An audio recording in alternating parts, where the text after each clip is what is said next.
الحلقه ديال اليوم جينا نكملوا فيها كيفاش وليد الركراكي وصل لهذاك الشيء اللي وصل ليه، طبق لو ليدرشيب. ومنين كنقولوا لو ليدرشيب تنهضروا على ثلاثه ديال النقاط مهمين.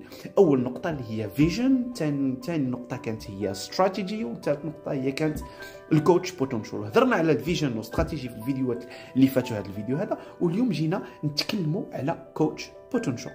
اول نقطه اللي مهمه فهي الفيدباك. فالفيدباك خاصو يتبازا على جوج ديال الحوايج، يتبازا على لي زوبسيرفاسيون اللي هما وقعوا في الحقيقه، ويتبازا على انه يكون كونستركتيف، يعني يكون بناء. منين تنقولوا النقطه الثانيه تنهضروا على الليسنين. فما يمكنش واحد الانسان تيعاود لك ولا كيعطيك بعض لي ديتاي وانت ساكت ولا عينك في واحد الاتجاه.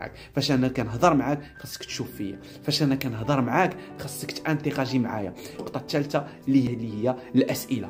فإلا ما كانوش عندك معلومات من عند هذاك الانسان فكيفاش ممكن انك تعاونوا؟ ضروري الاكتيف ليسنين كيتبعوا لي كيسيون اللي هما مهمين باش انني نفهم لا سيتوياسيون قبل ما نعطيه له. فكان هذا هو الفيديو، وهذه هي النهايه ديال لو ليدرشيب مع وليد الركراكي.